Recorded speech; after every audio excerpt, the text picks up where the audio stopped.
হয়, ৰাজ্যত কেঁচা চাহপাতৰ মূল্য নিম্নগামী হোৱাত এতিয়া ক্ষুদ্ৰ চাহ খেতিয়কসকলৰ এতিয়া চিন্তিত হৈ পৰিছে। কাৰণ আনফালে দেখিবলৈ পোৱা গৈছে যে এই খেতিয়কসকলৰ যি বতৰৰ সাল সলনিৰ ফলত তেওঁলোকৰ যি চাহপাতৰ উৎপাদনো কমি গৈছে, আৰু সেই তেনে ক্ষেত্ৰত দেখিবলৈ পোৱা গৈছে যে কেঁচা পাতসমূহৰ মূল্য নিম্নগামী হোৱাত তেওঁলোকে চিন্তিত হৈ পৰিছে। আৰু এই মুহূৰ্তত মই উপস্থিত আছোঁ যোগীঘোপাৰ পটাছবাৰী এখন চাহ বাগিচাত, আৰু এই চাহ বাগিচাত ইয়াত এই খেতিয়কসকল আছে, আৰু সেই খেতিয়কসকলৰ পৰা কিছু কথা মই জানিম। পৰা কি ক'ব, যিহেতু চাহৰ যি কেঁচা পাতৰ মূল্য নিম্নগামী হৈছে, কি ক'ব?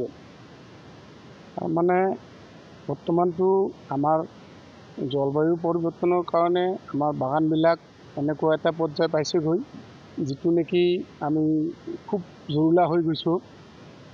আৰু এনে সময়তে নিম্নগামী মূল্যবৃদ্ধিয়ে আমাৰ আৰু জৰুলা কৰিছে।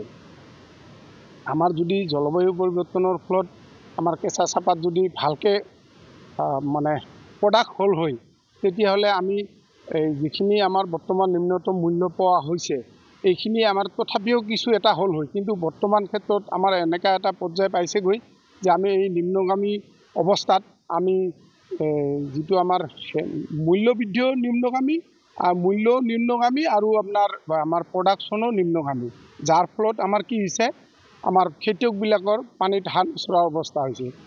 এতিয়া সেইকাৰণে মই চৰকাৰৰ ওচৰত অনুৰোধ কৰোঁ, চৰকাৰে যদি আমাৰ এই খেতিয়কসকলৰ মুখৰ পিনে চাই কিবা এটা ব্যৱস্থা গ্ৰহণ নকৰে, তেতিয়াহ'লে নিশ্চয় অনাগত দিনত আমাৰ এই বাগানবিলাক এনেকৈ জয়ী হৈ যাব যেন পাইছোঁ।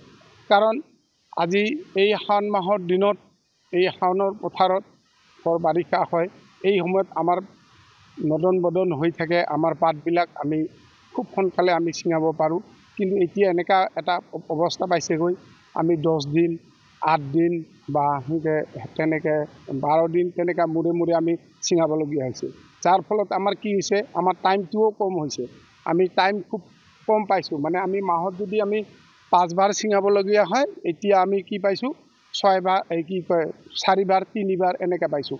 আমি সেইফালেদিও আমি মানে প্ৰকৃতিয়ে আমাক হেৰি কৰিছে, মানে আমাক জুৰুলা কৰিছে। আৰু এতিয়া যদি চৰকাৰে আমাক এই ক্ষেত্ৰত সহায় আগনবঢ়ায়, তেতিয়াহ'লে আমি নিগমে মৰিম যেন পাইছোঁ। গতিকে চৰকাৰৰ ওচৰত এই আমাৰ অনুৰোধ যেন আমাৰ খেতিয়কসকলৰ মুখৰ পিনে চাই কিবা এটা আঁচনি হওক বা কিবা এটা সহায় যদি আমাক আগনবঢ়ায়, তেতিয়াহ'লে আমাৰ আৰু উপায় নাই।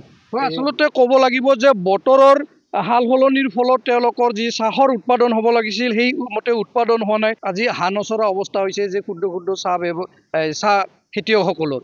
এই ক্ষেত্ৰত চৰকাৰে কিবা ব্যৱস্থা কৰিছেনে? এই ক্ষেত্ৰত আজিলৈকে চৰকাৰে তেনেকুৱা ব্যৱস্থা নাই। কিন্তু মই চৰকাৰৰ আহ্বান জনাম, এই সময়ত যদি ক্ষুদ্ৰ চাহ খেতিয়কসকলক মানে কিবা এটা সকাহ দিয়াৰ কাৰণে মানে ৰাজসাহাৰ্য, মানে প্ৰতি কেজি কেঁচা পাতত মিনিমাম 5 টকা যদি ৰাজসাহাৰ্য দিলহেঁতেন, তেতিয়াহ'লে এই দুদিনৰ খেতিয়কসকল যথেষ্ট উপকৃত হ'লহেঁতেন। আৰু সেইকাৰণে তেনেধৰণৰ আঁচনি আৰু ঔষধ পাতিবিলাকৰ মূল্য হ্ৰাস কৰিলেহেঁতেন, চাবচিডি ব্যৱস্থাত যদি দিয়াৰ ব্যৱস্থা কৰিলে, তেতিয়াহ'লে চাহ খেতিয়কসকল হয়তো আজিৰ দিনত পুনৰ এই খেতিখন মানে ঠন ধৰি উঠিলেহেঁতেন।